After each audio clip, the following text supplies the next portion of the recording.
people drown, they're silent because they're too busy trying to breathe to call out. You get hit by one, you go under. As you come up to the surface, trying to get a breath, you can't. Because as soon as you open your mouth, the water hits, your airways closed, and you get hit by another wave. Rinse and repeat. It's the waves that get you.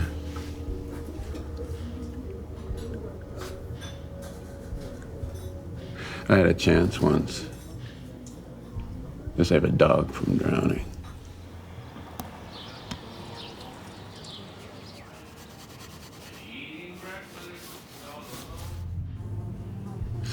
You know what an underwriter is? Insurance, we assess risk and assign cost. See people jumping out of a burning building. We're the ones selling the safety nets. The difference was, we weren't insuring buildings or cars or jewelry. We were insuring body parts. Holly Madison, Playboy model. You know her. Insured her breasts for $1 million. But how do you sell that to someone? That idea? Same way they sell anything. Best advert in the world. Cortisone mouthwash, 2003. Opens, the most beautiful woman you've ever seen, walking through a cocktail party. All eyes on her, men captivated. But then she stops, turns, gently tucks a strand of hair behind her ear, and smiles. And that's when you see it. In a moment, she's lost everything she had. Beauty, respect, romance. And then the titles roll. That's how you sell something. You scare them, and when they're afraid, they prepare. You make them afraid that they can't live without this thing, that they'd be rendered a sexless, friendless, penniless outcast without this thing. A fucking non-person. We worked on that principle. Nicole Sprout, nice. She was from Wisconsin. Genetic degenerative disease. Daddy couldn't afford to fix it, or something. Anyway, after cortisone, everyone wanted a piece of her. Toothpastes, veneers, those invisible braces. Her smile, or lack thereof, was golden. She was raking in 150 a year. Must have seemed like that mouth was the only thing she had to offer. And that's when she came to us. Around a year later, she had a root canal in one of her molars, and she was sedated because it was dangerously deep. And Sprout, right?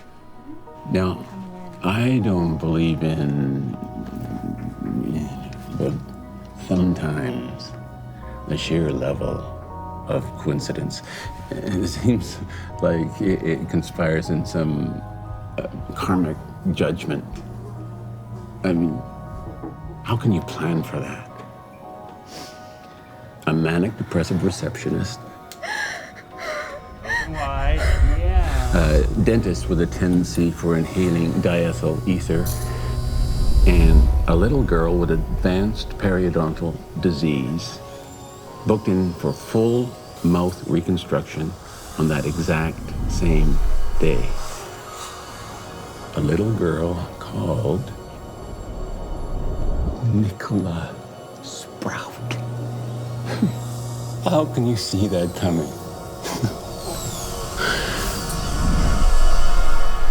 Do you know how much cortisone sales increased after that advert? 130%. All because of that rotten fucking grin. I saw her once during the settlement.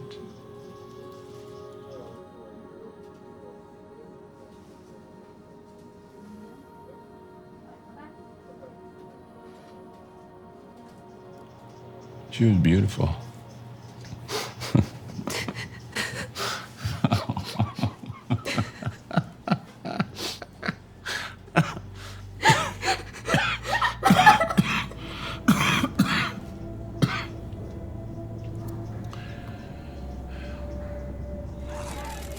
Heidi Klum's legs, $2 million. Keith Richards' hands, $1.6 million. Beckham's legs and face, $195 million. But how do you know how much something is worth, like really worth? Put value on it. What if you're wrong? What if it's worth so much more? I once insured a guy's whole ear. This pianist, one of the big ones, London Philharmonic, Mahler, Tchaikovsky, you name him, one of the best. I don't know anything about it, but that's what I was told. Problem is, this guy was a Jasper. And if you start relying on one thing for your rocks, the other stuff starts to lose its shine. Thankfully, modern medicine is a wonderful thing.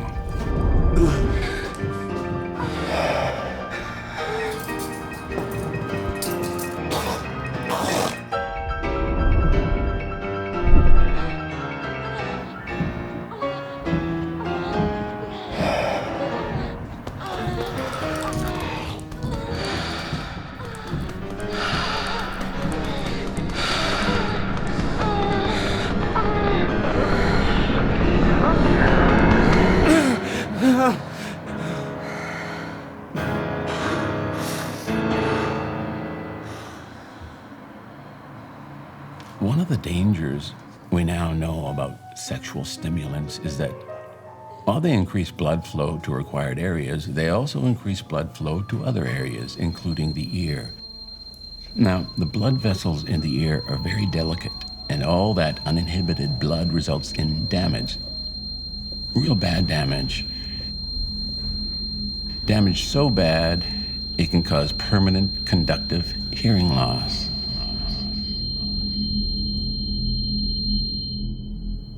When we settled, I told him it wasn't that bad, just as something to say. I mean, lots of composers were deaf. Fauré, Williams, Beethoven, for Christ's sake.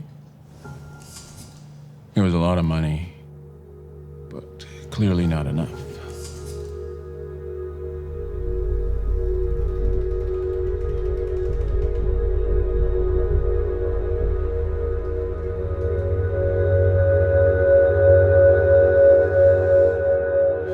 Fuck, is it hot in here?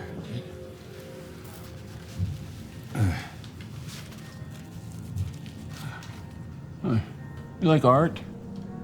The guy who painted that, well, not that one, but the original, he was deaf. The king's finest painter, finest in all of Spain. Spent most of his life terrified that he was cursed or something. Fantastic painter, though. What he was known for was the amount of preparation that he did. He would use large amounts of white pigments as his primer. He used to grind it himself. Of course, those days, the only way to get true white was to mix complex salts with a large amount of lead. Eventually, that stuff got into his brain, became deaf soon after, locked himself in a farmhouse, died sketching demons and titans and nightmares straight on the walls. The original is still there in Madrid. Sugar? No, thank you. You got all the forms I sent over? Everything. I'll run through all the details, get a signature, and I'll be off. Great. For insurance, for the left hand. Mm-hmm. You're a lefty too? Yeah. No previous medical conditions. Nope. You know how they say lefties are more creative? Do they? Yeah. 20,000 deductible, coverage up to 100,000, including medical. Mm-hmm. The way your brain works. Thinks differently. On page 3 are the exceptions, which you saw. Right. Do you do an art? Do I do an art? I did props for my high school theater group. Very nice. And if all those are good, a signature right there. In my senior year, we had to make a puppet out of moss that would move. Your handwriting is so small. Oh, I hadn't noticed. Oh, of course. And then again here on page 4. You were saying about the moss. Nothing in particular. Actually, I think I would like some sugar. Did you keep up with the theater at all? On the road too much. No time. These are quite good. Thank you. They're all replicas? Yeah. Other people's works. But you know, if I'm doing my job properly, people won't notice the difference between a copy and the real thing. My most recent one, I broke some rules on this one actually. It's hard to exactly imitate his strokes, so it becomes an approximation. Not something you can do in your line of work. Approximate? Break the rules. Not really. You've never fudged an application? No, not really possible. Paperwork goes through so many hands, so many hoops to jump through. If I could grab one more thing, if you could show your hand stability, can you draw a line? Of course. And you said no medical conditions, right?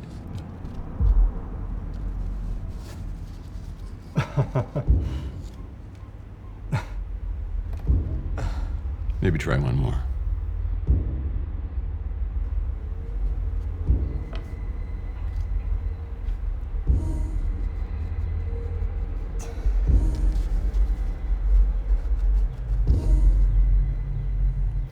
Early onset Parkinson's is hard to identify unless you know what you're looking for.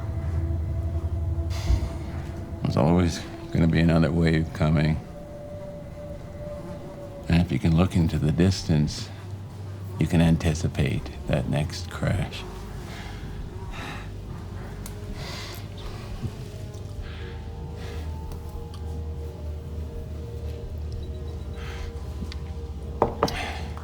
It's not my fault, though. You can't save a drowning dog. You just don't take those risks. Don't venture out so far. And then nothing. Not even the biggest wave can find you.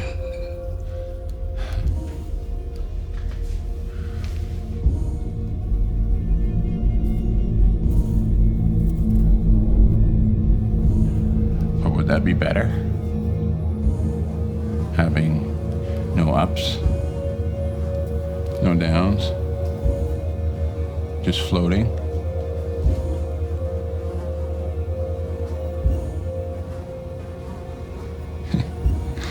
You can still drown in still water.